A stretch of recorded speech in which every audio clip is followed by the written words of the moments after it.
È un orso, forse no, anzi sì, è un cane. È un vero e proprio giallo quello dei boschi del Basso Vicentino. Siamo nella zona di Montepalù, nel comune di Lonigo, e proprio a ridosso di altri due paesi, Alonte e Valliona, si diffonde la notizia che è stato avvistato un orso. Sui social il sindaco di Alonte, Luigi Tassoni, prudenzialmente pubblica un avviso importante.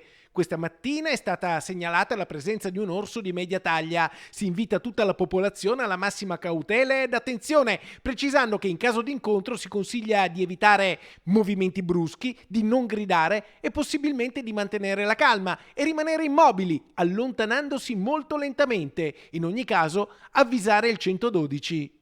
Nel corso della giornata le voci si rincorrono. Per la polizia provinciale si potrebbe trattare di un cane di grossa taglia.